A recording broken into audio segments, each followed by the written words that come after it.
ಈ ವೆಜ್ ಪಲಾವ್ ಒಂದ್ಸಲ ತಿಂದರೆ ಪದೇ ಪದೇ ಮಾಡಿ ತಿಂತೀರಾ.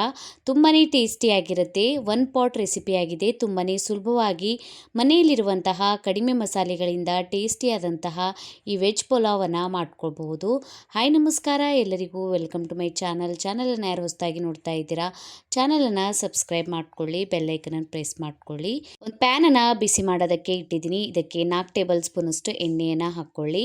ಎಣ್ಣೆ ಬಿಸಿಯಾಗಿದ ಮೇಲೆ ಇದಕ್ಕೆ ಈಗ ನಾನು ಚಕ್ಕೆ, ಲವಂಗ, ಏಲಕ್ಕಿ, ಕರಿಮೆಣಸುಕಾಳು, ಪಲಾವ್ ಎಲೆಯನ್ನು ಹಾಕ್ಕೊಂಡಿದ್ದೀನಿ.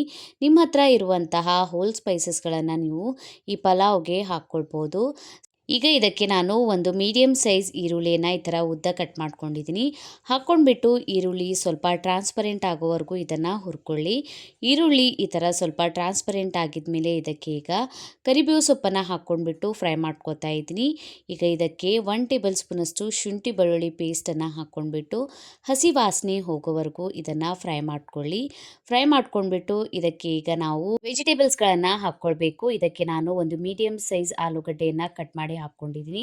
ಒಂದು ಟೊಮ್ಯಾಟೊ ಹಣ್ಣನ್ನು ಕಟ್ ಮಾಡಿ ಹಾಕ್ಕೊಂಡಿದ್ದೀನಿ. ಅರ್ಧ ಕಪ್ಪಷ್ಟು ಕ್ಯಾರೆಟ್, ಅರ್ಧ ಕಪ್ಪಷ್ಟು ಹಸಿ ಬಟಾಣಿ, ಅರ್ಧ ಕಪ್ಪಷ್ಟು ಫ್ಲವರನ್ನು ಹಾಕ್ಕೊಂಡಿದ್ದೀನಿ. ನೀವು ಬೇಕಾದರೆ ಇದರೊಳಗೆ ಫ್ರೆಂಚ್ ಬೀನ್ಸ್ ಕೂಡ ಹಾಕ್ಕೊಳ್ಬೋದು. ನಿಮ್ಗೆ ಇಷ್ಟ ಬಂದಂತಹ ವೆಜಿಟೇಬಲ್ಸ್ಗಳನ್ನು ಹಾಕ್ಕೊಂಡ್ಬಿಟ್ಟು ಪಲಾವನ್ನು ಮಾಡ್ಕೊಳ್ಳಿ. ತುಂಬಾ ಟೇಸ್ಟಿಯಾಗಿರುತ್ತೆ. ಸ್ವಲ್ಪ ಎಣ್ಣೆಯಲ್ಲಿ ಫ್ರೈ ಮಾಡ್ಕೊಳ್ಳಿ. ಫ್ರೈ ಮಾಡ್ಕೊಂಡ್ಬಿಟ್ಟು ಇದಕ್ಕೆ ರುಚಿಗೆ ತಕ್ಕಷ್ಟು ಉಪ್ಪು, ಅರ್ಧ ಟೇಬಲ್ ಸ್ಪೂನಷ್ಟು ಅರಿಶಿಣದ ಪುಡಿ, 1 ಟೇಬಲ್ ಸ್ಪೂನಷ್ಟು ಖಾರದ ಪುಡಿ, 1 ಟೇಬಲ್ ಸ್ಪೂನಷ್ಟು ಬಿರಿಯಾನಿ ಮಸಾಲಾನ ಹಾಕ್ಕೊಂಡಿದ್ದೀನಿ. ಇಷ್ಟು ಮಸಾಲೆಯನ್ನು ಹಾಕ್ಕೊಂಡ್ರೆ ಸಾಕು. ಈ ವೆಜ್ ಪಲಾವ್ಗೆ ಸರಿಯಾಗಿ ಮಸಾಲೆಯನ್ನು ವೆಜಿಟೇಬಲ್ಸ್ ಒಳಗೆ ಮಿಕ್ಸ್ ಮಾಡ್ಕೊಂಡಿದ್ದೀನಿ.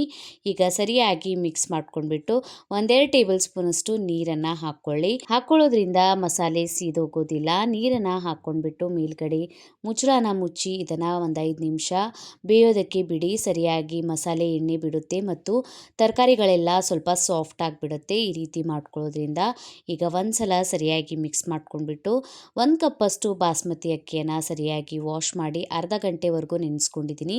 ನೆನೆಸ್ಕೊಂಡಿರುವಂತಹ ಅಕ್ಕಿಯೊಳಗಿನ ನೀರನ್ನು ತೆಕ್ಕೊಂಡ್ಬಿಟ್ಟು ಅಕ್ಕಿನ ಹಾಕ್ಕೊಂಡಿದ್ದೀನಿ. ಸಣ್ಣ ಕಟ್ ಮಾಡ್ಕೊಂಡಿರುವಂತಹ ಕೊತ್ತಂಬರಿ ಸೊಪ್ಪನ್ನು ಹಾಕ್ಕೊಂಡಿದ್ದೀನಿ. ಕೊತ್ತಂಬರಿ ಸೊಪ್ಪನ್ನು ಹಾಕ್ಕೊಂಡ್ಬಿಟ್ಟು ಇದಕ್ಕೆ ಈಗ ರುಚಿಗೆ ತಕ್ಕಷ್ಟು ಉಪ್ಪನ್ನು ಸೇರಿಸ್ಕೊತಾ ಇದ್ದೀನಿ. ಉಪ್ಪನ್ನು ನಾವು ಸ್ಟಾರ್ಟಿಂಗಲ್ಲಿ ಕೂಡ ಹಾಕ್ಕೊಂಡಿದ್ದೀವಿ.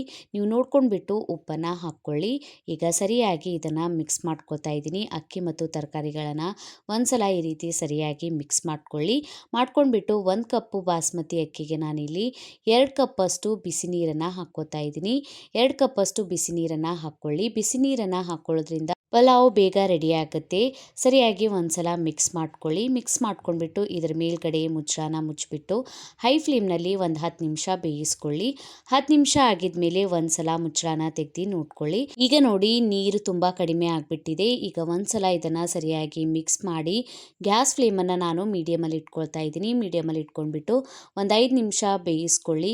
ತುಂಬಾ ಟೇಸ್ಟಿಯಾದಂತಹ ಈ ವೆಜ್ ಪಲಾವ್ ರೆಡಿ ಆಗುತ್ತೆ. ಈ ವೆಜ್ ಪಲಾವನ್ನು ಕುಕ್ಕರ್ನಲ್ಲಿಯೂ ಕೂಡ ಮಾಡ್ಕೊಳ್ಬಹುದು. ಬಾಸ್ಮತಿ ಅಕ್ಕಿ ಬದಲಿಗೆ ನೀವು ನಿಮ್ಗೆ ಇಷ್ಟ ಬಂದಂತಹ ಅಕ್ಕಿಯನ್ನು ಕೂಡ ಯೂಸ್ ಮಾಡಿ ಈ ವೆಜ್ ಪಲಾವನ್ನು ಮಾಡ್ಕೊಳ್ಬಹುದು. 1 ಕಪ್ ಅಕ್ಕಿಗೆ 2 ಕಪ್ಪಷ್ಟು ನೀರನ್ನು ಹಾಕ್ಕೊಂಡ್ಬಿಟ್ಟು ಮಾಡ್ಕೊಳ್ಳಿ. ಈ ರೀತಿ ಉದ್ರುದ್ರಾದಂತಹ ವೆಜ್ ಪಲಾವ್ ರೆಡಿ ಆಗುತ್ತೆ. ಈ ಪಲಾವನ್ನು ಬಿಸಿ ಬಿಸಿ ಇದ್ದಾಗ ಮೊಸರು ಜೊತೆ ಅಥವಾ ರಾಯ್ತಾ ಜೊತೆ ತಿನ್ಕೊಳ್ಳಿ. ತುಂಬಾನೇ ಟೇಸ್ಟಿಯಾಗಿರುತ್ತೆ.